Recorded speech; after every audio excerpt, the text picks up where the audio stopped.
let's stand down beside Tony Edmondson as he unleashes some 550 horsepower. Short wheelbase car waiting for the flag, revs rising. Snap, the tail sits down. And instant inaction. Briggs beautifully away. Briggs wanting him, but can't get past him. But tries, goes down towards the outside, and is trying desperation down towards the carousel. Phil Ward didn't do a bad job either of getting the big heavy Monaro away, about 250, 300 kilograms heavier than John Briggs' Monza, and even more than that, heavier than the Alfetta, but the Alfetta now starting to stretch its legs. Now starting to feel at home. And Ward getting close to John Briggs. But Ward is worn out in that car in 5 laps. He said, I have never driven so hard before. Gee, it's taxing. Jeff Russell, 22. Jeff Russell, a very standard car compared to those others. A central engine. It's moved a long way back, but a very standard Holden 5-litre engine. And Ward and Briggs have a great fight. Briggs with too much camber change on the front suspension, too much understeer. Ward with having to jack his car up another 2.5 centimetres overnight to stop the flywheel actually grounding on a bump on one part of the circuit, to give it the ground clearance it needs, but also with too much understeer. He says on the exit of corners. Let's watch Ward against Briggs on the exit to Goodyear up the top of the hill, because he said it's the last part of the corner where he loses ground. Turns into the corner well, but comes out badly, starts to understeer. Watch here. See if Briggs gets away. Not much in it, as you can see. And he says the other one's the carousel. Briggs starting to get the legs now, though, and starting to run after Tony Edmondson. Jeff Russell there in the background in 4th. On the long main straight. The car's doing antics of sliding and lifting wheels through that very tough left-hander on the main straight, the kink. Then the carousel. Briggs.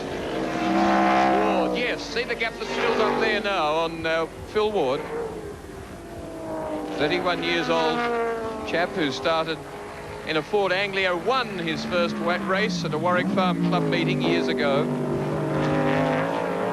Edmondson, the Tasmanian, who didn't get serious and come very much to the mainland, and a big spin from Jeff Russell, down approaching Goodyear, just one corner before that, so 3rd place is now a big gap back behind Edmondson, the leader.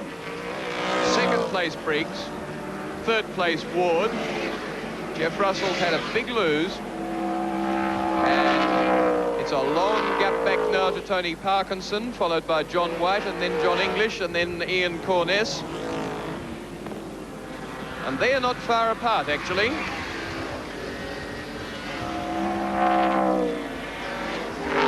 Leading 3 through, but there's quite a good battle going on behind them, particularly now in the absence of Jeff Russell, who's parked the ex-Holden dealer team Commodore. This is the gap, but here they come. Quite a good battle. Parkinson, John White, then John English. And it's a great battle, actually. And then Ian Corness, and then the gaggle further behind them, too. So some good close racing there as we come back to Tony Edmondson. Not building up, that's Tony Parkinson. Here's Edmondson. Not building up, as you can see there, an enormous lead over John Briggs. Completed 4 on his 5th in an 18-lap race, 43.5 kilometres. Out of the carousel. Doesn't this car work beautifully around the track?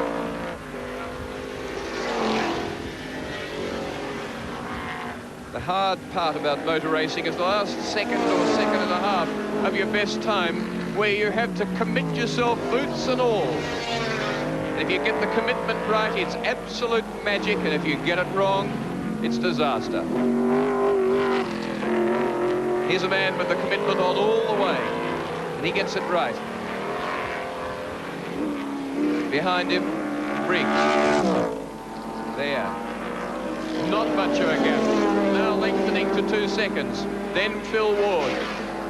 the big heavy Monaro, but not able to stay with flying John Briggs. The two leading cars built by the same firm in South Australia. But this one with a 6-litre engine, the Edmondson Alfa with a 5-litre. Look at it, smoking tyres out of the carousel there, putting black rubber down on the road.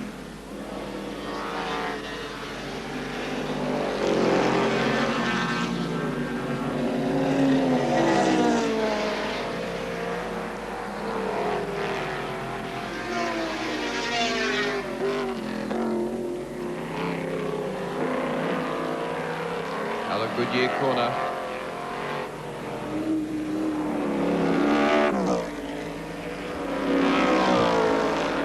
And again, first and second place cars. And on that lap, I would say no ground lost by John Briggs. Third place behind Phil Ward. A very much underrated driver, Phil Ward. Car nowhere near as sophisticated as the two in front, or most importantly as light or as small. So it needs more power to get it through the air. It's harder on brakes and tyres around the corners because of its greater weight. And as Phil Ward has been discovering, it takes up power of driving when you get to the bumps, the twists and the undulations of Lakeside Circuit.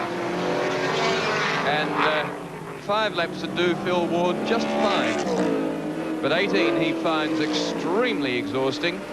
And the car's starting to smoke, and I think he might have a problem. Put a new differential in on Friday night, a new diff from the States, to replace the one that gave trouble and snapped him into a wall on Amaru and did a bit of damage to the car as we look at the race leader and the pursuer, Edmondson and Briggs. And this is how far it is back to third. Car 2 in third place, Phil Ward. Let's see if he's smoking. He is. It's building up. And I think Phil Ward may expire, or the car may, before the race. He probably feels like expiring too. No question. Through this section, he said it feels as though the car is getting up, not on 3 wheels there, with one up in the air, but as though it's getting up on 2 wheels up in the air. And I think with that smoke building up, that Phil Ward may judge discretion to be the better part of the budget and to retire the car, because unless it calms down a little bit, he's going to spend a lot of money very shortly with a bit of distance to go, some 20-odd kilometres. Edmondson, Briggs still trying so hard. The car a bit oversteery there, by virtue of the way Briggs is coming out of the corner, and Edmondson getting held up. Sort of a run does he get. And can Briggs better his run through the traffic? Up the hill. Hard for them finding their way through the traffic at the speeds they're going. They're averaging 161 kilometres an hour, 100 miles an hour average speed. Edmondson 230 kilometres an hour. Look at Briggs now. He's found a fair deal of speed. He's had a good run through the traffic. Edmondson's quicker through the kink, but under brakes he goes deep, locks a wheel, locks at the wheel again. But he's right on Edmondson, as you can see. What's he going to do now? Punching out with 615 horsepower. Go with Edmondson all the way is the answer. Round the higher section of the circuit. Tearing through there, the car sliding sideways, jumping wheels off the ground. Briggs now with more grunt to chase Edmondson up the hill to Goodyear. Off the top, now down full throttle. Up through the gears, the fast right-hander onto the main straight. Coming up with John White, who is lapping Ian Corness.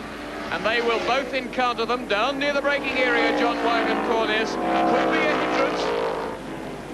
Here they are. Corness is the first one to encounter. John White's Monza has gone by. Oh my goodness, Corness out and really must tuck in behind. turns out, not a bad run for Edmondson. Briggs more held up than Edmondson on the 11th lap. They've completed 10.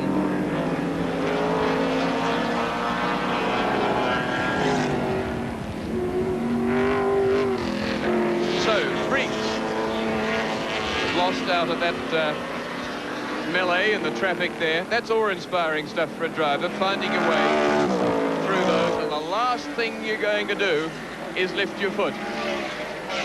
Rubbing panels, running up the tail even is preferable, not desirable, but preferable to lifting a foot and seeing your opposition come through.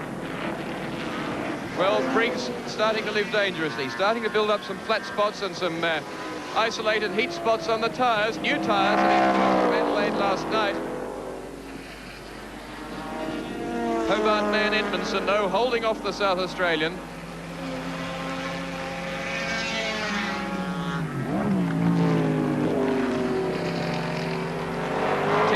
Stuff from John Briggs.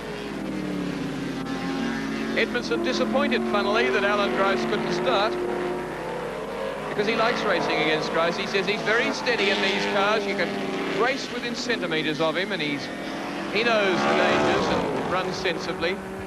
Onto the main straight. Briggs going for the lead. The kink now, and he gets into the lead as he backs off, and he won't be taken under brakes. So John Briggs now on the 12th lap hits the lead. Sorry, the 13th lap. They've completed 12. 18 is the race distance. Can he hold off Edmondson? He's got an extra litre, a 20% bigger engine, and he's got 50 or 60 or perhaps 70 brake horsepower more. And Don Elliott said earlier today, the owner of the car that's in second and falling back, he said Briggs ought to win. The car's good enough. What's wrong with Edmondson's car? Something slowing it or the driver? So the question now comes forward, can Edmondson hang on if he's got a problem? If he's taken for second by Phil Ward as he loses a lot of ground on the straight, then Briggs will win this round, the first of the 10-round Australian Sports Sedan Championship for 1981. Tony Edmondson, the reigning champion. Formerly Alan Grice, the champion for the 2 previous years. Before that, Frank Gardner, and before that, Moffat. So, 13 completed now. 5 to go. Will Briggs make an error with the jubilation of being in front? Can Edmondson hang on? Look at the gap that's opened now from first back to second, and will Phil Ward catch him? Big gap back to Phil Ward, but decreasing all the time.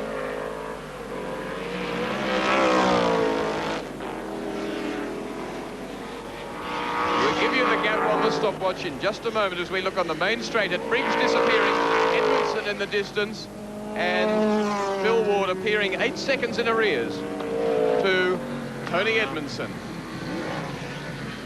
5th place back has been lapped, and that's John English in 5th place in the Escort number 4, followed then by 27, John White, the new Monza, and Ian Corness, number 5, and then 55, Kent Youlden, the red Cortina, number 55. But the new race leader, due obviously to troubles with Edmondson's car.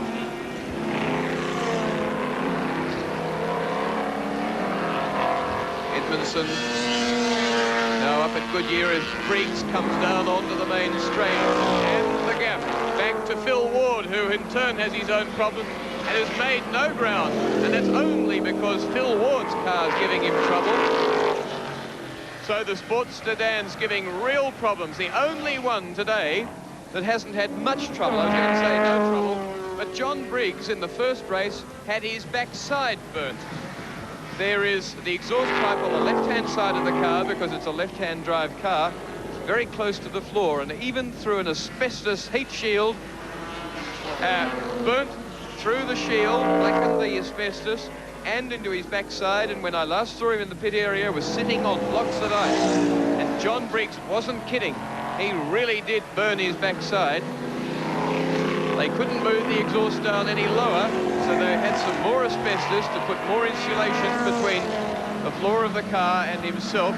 16 completed by the race leader, out on his second last lap.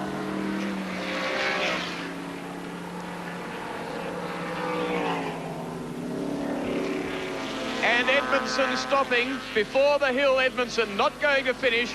Coming to the pit area, Phil Ward goes into the lead. Tony Edmondson retiring. There he is.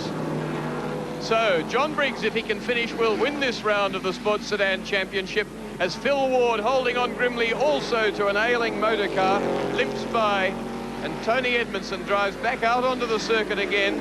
Kent Youlden comes by on 55. He's moving up now to 7th place. So let's recap on positions. John Briggs on the 17th lap leads in car 9, with Tony Edmondson actually not going round a corner, but rejoining the race, realising the crisis of the situation. That makes an interesting one. He's still in 3rd place, but Phil Ward takes 2nd. 3rd place at the moment being held by Tony Parkinson, the Commodore 28, 4th place by John English, 5th place at least by John English 4. Then behind him, John White on 27, Ian Corness on 5. Briggs coming round now on his final lap. The carousel coming up to the top part of the circuit, the final time. The lead in the Australian Sports Sedan Championship, the 10-round series for this year, will belong to John Briggs if he can finish this lap in this position. Edmondson still limping around, but chopped off a corner as he came down the access road to the pits. Didn't come through the Castrol right-hander onto the main straight.